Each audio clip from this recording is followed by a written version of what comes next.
I'm here for the ninth practicum. So our first problem is student marks management system. The input here is different names uh, and their respective marks.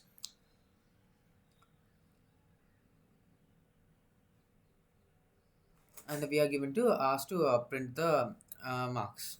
That's it. The second is inventory management system. A scenario is a store manager manages stocks of products. Task is you have to create a dictionary with product names as keys and quantities as values. Here you have to add a new product, update stock after purchase or restock, and check if a product is available, and list all products with quantity below 5. So the stock here is given as rubbers 30, pen 10, pencil 2, and we have to check if the product is available or not. If it is in stock, you have to print it's already available. Else you have to print a stock. You have to add to the stocks. You have to add sharpeners. Then you have to print the stock after addition of products. You have to get new quantities. Then finally you have to print the product name is available. Then what you will get is the product sharpener or any other product that you have is available. That is inventory management system. And the sensor data logger, the temperature sensor are coded for multiple rooms, and you have to identify the room with the highest average temperature and find the maximum minimum average temperature for each rooms. For that, you have to use first you have to get the temperatures for each rooms, and then you have to print the sensor reading, and you have to calculate the values using keywords such as max hall, max room, min hall, min room, and such and such, and you can calculate the average also. And the fourth one is employee attendance tracker. Attendance is tracked for employees. So you have to check if which employee has perfect attendance, which doesn't have, and you have to print as such. The fifth one is library book system. Your library tracks books and borrowers. The dictionary, how you use it, book titles as keys, values as borrower names, and borrow a book. Implement, we had to borrow a book, we had to return a book, and list all borrowed books and available books.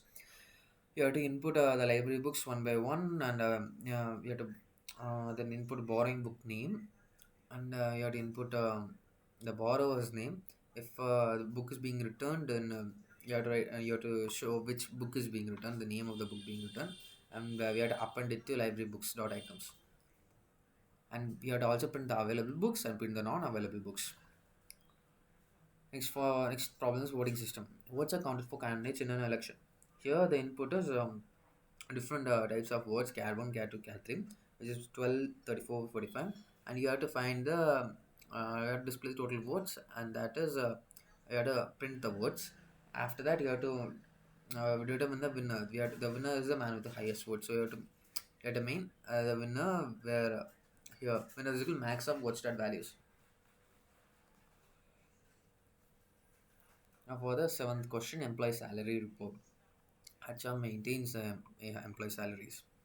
Here you have to give 10% raise to employees earning below 50,000, and list for employees earning above 75,000, and calculate the total salary expenditure.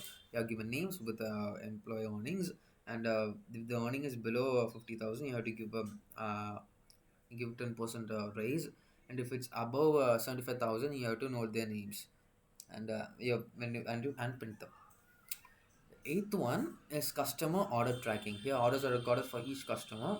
You have to um, you have to add a new order, and count total items ordered per customer, and for the customer order the most items. For that you have to get a number of customer names, and you have to see what are the orders they have taken. Then you have to print the total items ordered by the customer, each customer 1, 2, and 3, and then you have to take each food and find the customer who ordered the most. For the ninth question, flight booking system. Scenario, airlines store flight seat availability. So flight number, dictionary of seat classes, available seats. Implement book seats, change booking, check if classes fully booked. So what you have to do is we have to check the book seats, and if necessary, we have to change booking using increment count. And if a class is fully booked, you have to note that down also.